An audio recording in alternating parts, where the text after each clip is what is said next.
Rabbi shrah li sadri wa yassir li amri wahlul 'uqdatam min lisani yafqahu qawli. Wa qala Allah ta'ala aydan a'udzu billahi minasy syaithanir rajim. Fa idza qudiyatis salatu fantashiru fil ardi wabtaghu min fadlillahi wadhkurullaha katsiran wadhkurullaha katsiran la'allakum tuflihun. Al-ayah. Shadaqallahul azim. Hatul karomin wal muhtaramin, para alim, para bapak kiai, para asatid yang kami muliakan dan yang kami ta'zimi, Bapak Ketua Takmir Masjid Raya Al-Mustaqim serta seluruh jajaran yang saya hormati, ada para bapak, para ibu, segenap jamaah sholat subuh yang dilanjut dengan kegiatan taklim kuliah subuh yang insyaallah kita bersama nanti akan melanjutkan sekaligus i'tikaf menunggu datangnya syuruk, dan insyaallah meneruskan kegiatan sholat duha. Insyaallah semuanya saja yang rawuh yang kami muliakan, izinkan pagi hari ini kami menyampaikan sedikit tentang bagaimana Islam ini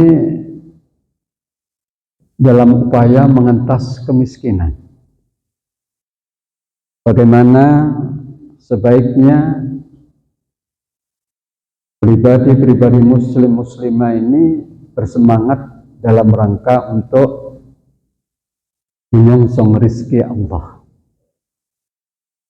Mengapa? Karena Kanjeng Nabi Muhammad sallallahu alaihi wasallam mengajarkan al-yadul ulya khairum minal yadis sufla. Tangan yang di atas ini lebih baik daripada tangan yang di bawah.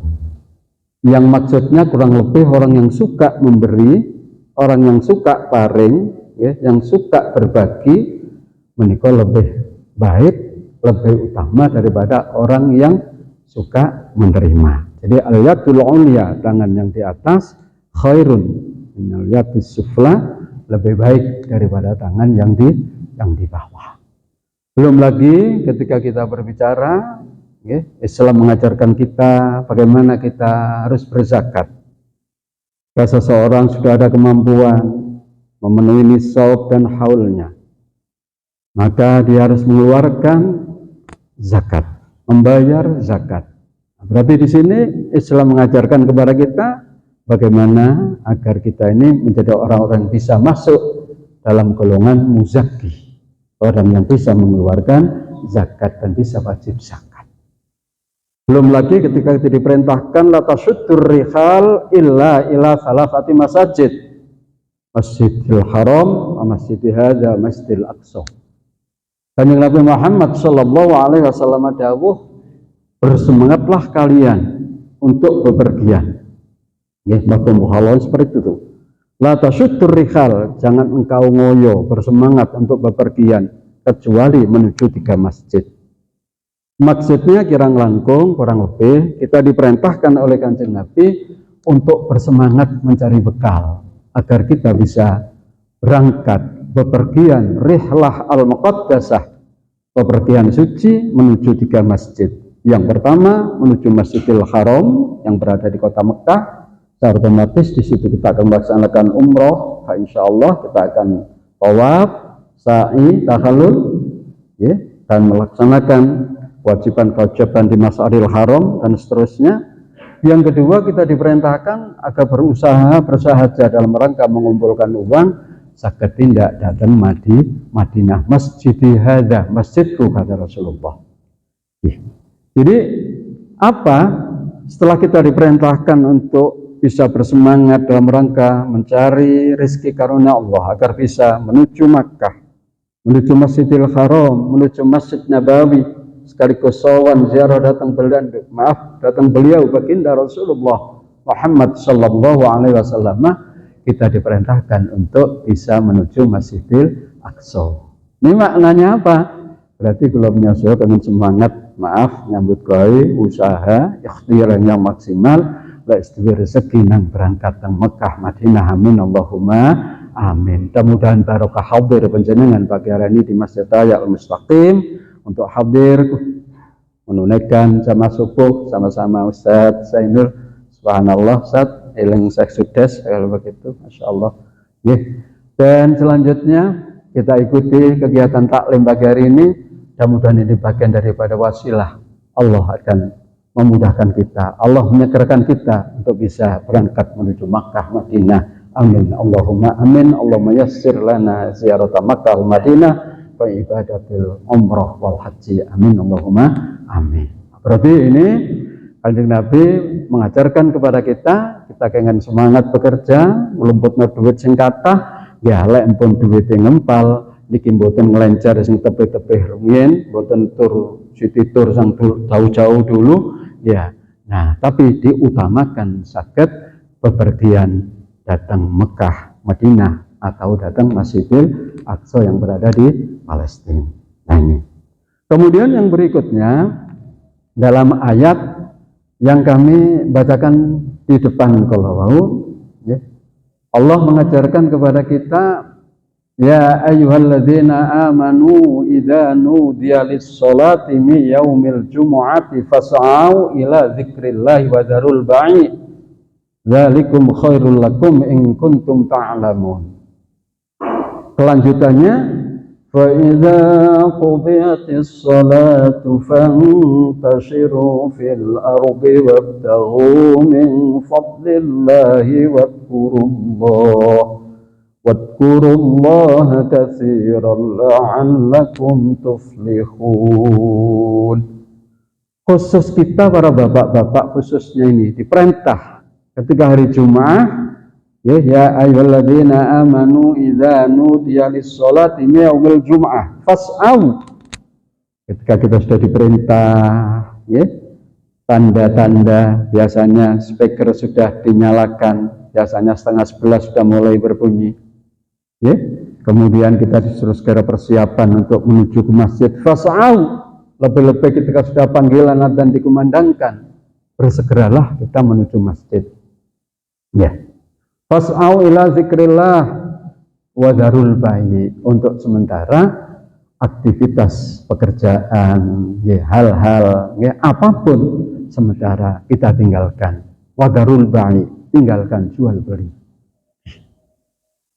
Kalau sudah demikian, ini bisa kita lakukan, maka hal ini adalah hal yang terbaik apabila kalian tahu. Dzalikum khairul lakum in kuntum ta'lamun. Ayat berikutnya Allah merintahkan setelah kula menikah salat, wa idza qudiyatis shalah fantashiru fil ard. Kita diperintahkan untuk bersegera, bertebaran. Ya, bertebaran intisar nih Bang ya, yang ke selatan, ke utara, ke barat, ke timur, ya, dan seterusnya. Dalam rangka apa menika? Wabtaghu min fadlillah, raih song-song rezeki karunia Allah. Wadhkurullaha katsira, ingat di dalam kalian bekerja selalu ingat kepada Allah. Maksudnya apa? Ketika kita bekerja dengan semangat ini senantiasa di atas rel yang dibenarkan oleh Allah. Kalau ini bisa kita lakukan, ya, di dalam terusannya ayat, ya, ketika wadhkurullaha katsiran la'allakum tuflihun, ya, agar kalian menjadi orang-orang yang muflih, yang berbahagia, orang yang sukses. Nah, kalau lihat ayat ini, kunci sukses ini untuk mengetas kemiskinan ini diantaranya ya sholat digabung dengan bekerja. Jadi faidah kuatis sholat fantashir, ya, fantashiru ayatnya, ya, intisar itu intasaro yang tashiru, ya. Jadi kunci agar kita menjadi orang yang muflih, tuflihun, kalian menjadi orang yang berbahagia, yang sukses, ya, isim fa'ilnya menjadi muflihun atau muflih, maka di sini kuncinya adalah, nah, kita sregep sholat, menjaga sholat dengan baik, dan berikutnya, nah, kelolaan saya mau untuk bergerak, berusaha, bekerja, menyongsong rezeki karunia pun Gusti Allah. Sehingga di dalam hadis qudsi Allah mengatakan kepada kita, ya ibadati tafarragh li ibadati amla'u sadraka ghina wa illam taf'al amla'u sadraka syulan walam asudda faqraka. Jadi Gusti Allah dawuh dalam hadis qudsi, wahai para hamba-hambaku, kita timbali ya ibadi tafarragh, sempatkan, luangkan waktumu, tafarragh pada ghin, sempatkan, luangkan. Apa waktumu? Li ibadati, untuk beribadat padaku. Jadi sholat ini benar-benar disempatkan, diluangkan waktunya. Bukan sholatnya dicepit-cepitakan. Nah, maksudnya apa?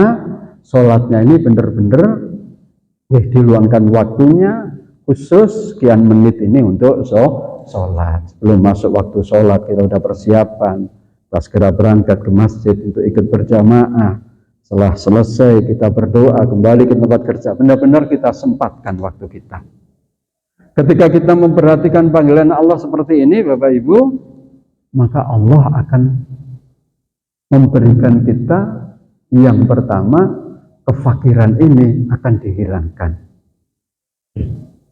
Di situ tafarragh li ibadati amla'u sadraka ghinan. Yang pertama, hati kita ini dipenuhi dengan yang namanya kejembaran, kecukupan. Hatinya ini, masya Allah, bahasa Jawanya ini mau izin, jembar, kumongso sugih, cukup, ghinan, dipenuhi dengan kesyukuran. Karena sesungguhnya hakikat kekayaan ini, kata Rasulullah, ya, laisal ghina bi kathratil audi walakinnal ghina ghinan nafsi. Yang dikatakan kaya ini sesungguhnya bukan karena banyaknya harta benda, tetapi kaya ini adalah kaya hati. Maksudnya pandai bersyukur, menerima bantuan Gusti Allah, tetap ikhtiar berusaha sekaligus mensyukuri pemberian pun Gusti Allah. Ini kaya hatinya. Kemudian wa asuddu faqroka, jaminannya niki dengan kita menyempatkan waktu untuk beribadah niki wau, Allah akan menghilangkan yang namanya faqro, menghilangkan kefakiran. Allah akan menghilangkan yang namanya kekurangan, kemiskinan, kefakiran kita ini.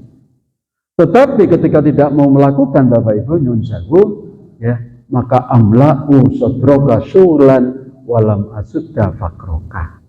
Kebalikannya, mohon maaf, jika seseorang tidak mau menyempatkan waktunya untuk beribadah kepada Allah, dawuh Allah dalam hadis qudsi yang disampaikan oleh baginda Rasul ini, maka Allah akan penuhi hatinya dengan syughlan.